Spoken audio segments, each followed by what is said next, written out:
surprise announcement, another car, another day. Shoutout nga pala kay Jojit TV. Mag-ingat ka palagi and God bless. So ayan mga kabayan, dito kami ngayon sa bakery. Bumili kami ng cake na medyo malaki siya dahil birthday ni Gio, April 16. Kahapon April 15 birthday ng panganay kong babae. So ngayon galing kaming palengke, bumili kami ng konting pansit lang, yun lang. Basta ang malaga, hindi naman kailangan ng mga kabayan na engranding handaan. Ang malaga malusog, walang sakit. Tsaka kung anong gusto ng bata, bigyan na lang. Bata naman bawi na lang sa sunod mga kabayan. Ayan, bumili yung pansit to. Be, ali ka. Happy birthday. Ilan taong ka na, dali? Ilan taong ka na? Ha? Basta daw. So ay mga kabay, tapos na yung birthday gapon. Pinansitan ko lang yung anak ko.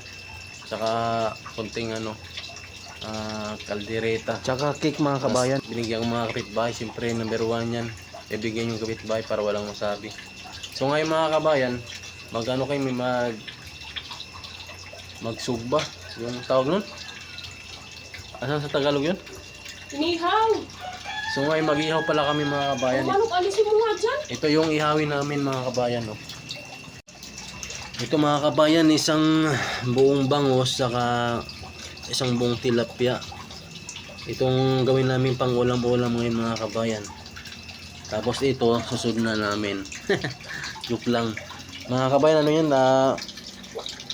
Organic na manok yan, nangitlog. Tapos yung isa dito sa loob nangingitlog na rin ata.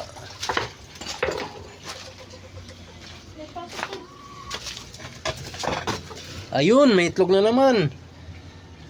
Kakaalis ko lang mga kabayan, meron na namang itlog kanina. May itlog? Oh. Hindi po.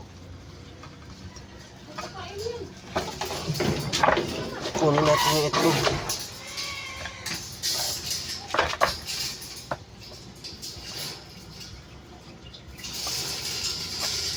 Ano ba yan?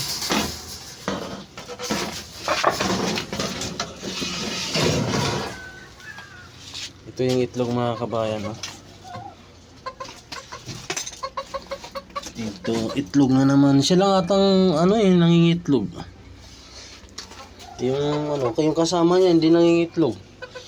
Tapos mga kabayan, yung manok kong panabong, nilagay ko lang dito sa taas, binukod ko dahil binubugbog yung isang babae.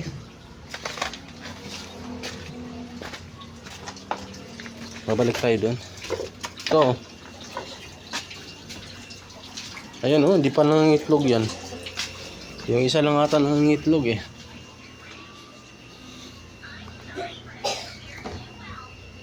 Ito yung isang itlog niya mga kabayan Bali siguro naka-anim itlog na yun yung isa. Tapos yung isa hindi naman siya alam ko di nakakaitlog yun Mahinang kumain, binubugbog kasi. So ayan na mga kabay, nag-ihaw na ako nag-ihaw na kami ng isdang bangos saka tilapia. Tapos yung tilapia binalot namin sa saging dahil baka magsilabasan yung pinalaman namin na kamatis saka sibuyas. Ganon din mga kabayan yung bangos, mayroong palaman yan sibuyas saka kamatis, nilagyan namin ng asin saka magic sarap para malinam na mga kabayan, para masarap yung kain natin mga kabayan. Kayo mga kabayan, anong ulam nyo dyan? So ayan mga kabayan, may naipon na naman tayong bagong kuha ko doon sa itong bahay na to dito.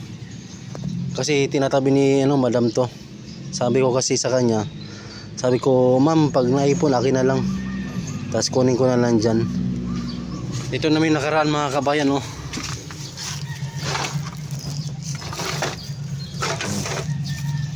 yan, pinagtutupi ko para marami siya mailagay dyan sa loob. Tapos ngayon tupiin ko. Sayang din to mga kabayan. Pag naipon mo yan, ito, malaking sako to. Mahal din yan. Kaya pag napuno yan, paldo. Kaysa naman wala kang inaantay mga kabayan, di ba? Diskarte na tayo ngayon kay alam niyo naman mahal ang bilihin ngayon.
Marami na mga kabayan, oh.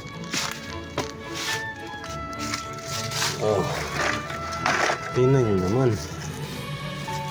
Oh. Diyan lang yan. At least may inaantay tayo mga kabayan, di ba? Pag napuno to, mabigat din to mga kabayan. Tingnan mo, laki-laki ng sako nito, oh. Oh, di ba? At least may inaantay tayo mga kabayan. Sideline ba? So, andito na tayo sa bahay. Yan yung bahay, oh. Ngayon mga kabayan, nagdimulis na dito, oh. Yung pader ng yung pader doon sa kabila tinibag na, oh. Dahil ang magiging sitwasyon yan mga kabayan, paluwangin to ang paluwangin yung kalsada dyan. Ayan, oh, yung backhoe. Kaya siya may mga mga tambak mga kabayan. Ayan, oh, yung backhoe. Tinibag na nila pa unti-unti mga kabayan yung yung pader. Doon sa kabila mga kabayan na natibag na. So yung mga bahay-bahay na yan dyan, hindi ko alam kung matatanggal yan eh. Kasi alam ko paluwangin yan dyan para magkaroon ng drainage mga kabayan. Ayun, oh. Medyo sumikip siya, medyo sumikip yung kalsada dito mga kabayan sa tawid na yan dahil gawa ng may mga panambak. Sayang lang din mga kabayan, no, yung mga pader na naka tayo na dahil pinag tibag lang dahil gawing drainage. Ayan yung mga hukayan mga kabayan, gawing drainage yan, yung gilid na yan, no. Yung may mga tambak na yan. Tapos dito banda mga kabayan, kalsada to. Doon pa lang sa unahan may kalsada na. Dito hindi pa naumpisan. Tapos yung bahay doon, pati itong na yan, bakod na yan, panigurado matibag din yan mga kabayan. Dahil yung kalsada maluwang yun eh.